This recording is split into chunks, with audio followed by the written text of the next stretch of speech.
जय साईनाथ। साईं बाबा का कहना था, मुझ पर पूर्ण विश्वास रखो, मैं देह त्याग दूंगा, तब भी मेरी अस्थियां आशा व विश्वास का संचार करती रहेंगी। मैं ही नहीं, मेरी समाधि भी वार्ता करेंगी, आशा का संदेश देती रहेंगी। मुझ पर विश्वास रखोगे तो तुम्हें अधिक लाभ होगा, ऐसा श्री साईनाथ का कहना है। यह मेरा सौभाग्य है कि मैं आज आपको उनकी कथाओं के बारे में बताऊंगी, उनकी कहानियाँ सुनाऊंगी। प्रथम अध्याय श्री साईं सचरित्र से लिया गया। गेहूँ पीसने की घटना। गेहूँ पीसने का आशय। श्री हेमाद पंत ने मूल ग्रंथ का प्रारंभ श्री गणेश, सरस्वती, श्री देवों, कुल देवता, माता पिता, ऋषि मुनियों की वंदना से किया है। उसके बाद क्रमशः श्री साईं सचरित्र का विभिन्न अध्यायों में वर्णन किया है। उसे सार रूप में उन्हीं के भावानुरूप यहाँ प्रस्तुत किया जा रहा है। गेहूँ पीसने की घटना। 1910 में एक दिन मैं सवेरे श्री साईं बाबा के दर्शन के लिए मस्जिद में गया। वहाँ का विचित्र दृश्य देखकर मेरे आश्चर्य का ठिकाना न रहा कि साईं बाबा मुँह हाथ धोने के बाद चक्की पीसने की तैयारी में जुटे थे। उन्होंने जमीन पर टाट का एक टुकड़ा बिछाया, उस पर हाथ से पीसने वाली चक्की रखी, फिर उन्होंने कुछ गेहूं डालकर पीसना शुरू कर दिया। मैं सोचने लगा कि बाबा चक्की में गेहूं पीस रहे हैं, ऐसा करने से उनका क्या लाभ है।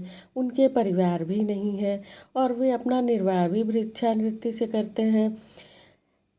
उस समय वहाँ उपस्थित अन्य लोगों के भी कुछ ऐसी ही धारणा थी, परंतु उनसे पूछने का साहस भला कौन कर सकता था।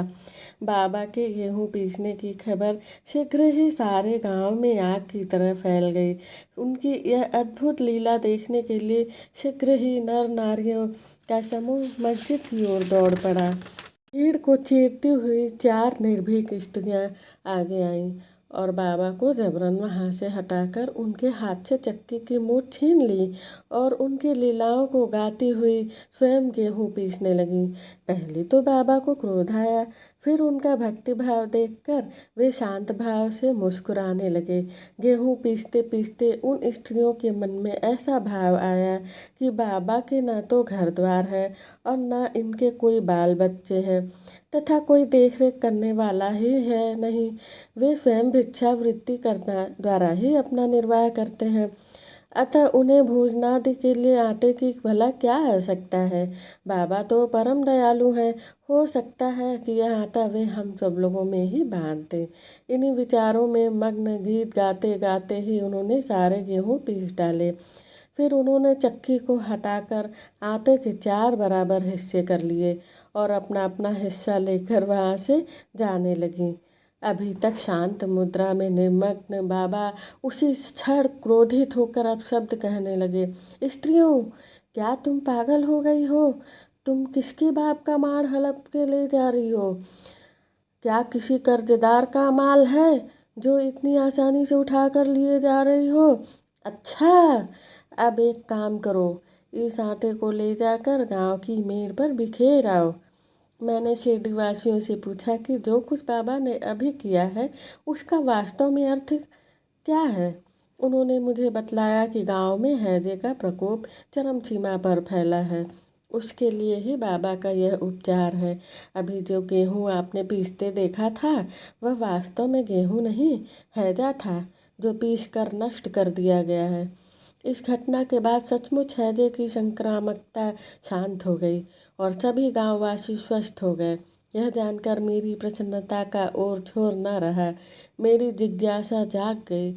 मैं स्वयं से ही प्रश्न करने लगा कि आटे और विसूचिका रोग का भला पारस्परिक संबंध क्या है, का सूत्र कैसे मिले। घटना समझ में आने वाली नहीं थी। अपने मन को संतुष्ट हेतु इस मधुर लीला का मुझे 4 शब्दों में महत्व अवश्य प्रकट करना चाहिए। लीला पर चिंतन करते हुए मेरा हृदय प्रफुल्लित हो गया और इस प्रकार बाबा का जीवन चरित्र लिखने के लिए प्रेरणा मिल गई।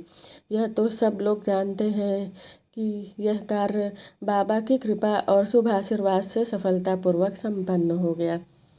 गेहूं पीसने का आशय। शिरडी के लोगों ने गेहूं पीसने की इस घटना का जो अर्थ लगाया वह तो प्रायः ठीक ही है, परंतु इसके अतिरिक्त मेरे विचार से कोई दूसरा अर्थ भी है। वह यह कि बाबा शिरडी में 60 वर्षों तक रहे और इस अवधि में उन्होंने गेहूं पीसने का कार्य प्रारंभ नित्य ही किया। पीसने का आशय गेहूं से नहीं वरन अपने भक्तों के पापों, दुर्भाग्यों, मानसिक तथा शारीरिक दुखों को नष्ट करने से था।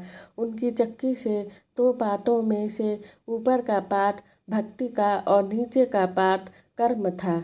चक्की पीसने की मूठ जिसे पकड़ वे पीसते थे वह था ज्ञान।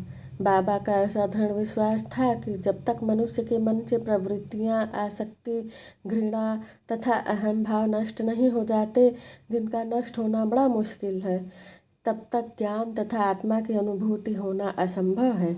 यह घटना निर्गुण संत कबीरदास जी की ऐसी ही एक घटना की याद दिलाती है। कबीरदास जी एक स्त्री को अनाज पीसते देखकर अपने गुरु से कहने लगे कि जैसे अनाज चक्की में पीसा जाता है, उसी प्रकार मैं भी संसार सागर रूपी चक्की में पीसे जाने की पीड़ा अनुभव कर रहा हूँ। उनके गुरु ने उत्तर दिया, घबराओ नहीं, चक्की के केंद्र में जो ज्ञान रूपी दंड है उसी को मजबूती से पकड़े रहो। जिस प्रकार तुम मुझे करते देख रहे हो उससे दूर मत जाओ, बस केंद्र की ओर ही बढ़ते जाओ और तब यह निश्चित है कि तुम संसार सागर रूपी चक्की से निश्चय ही बच सकोगे। जय साईनाथ।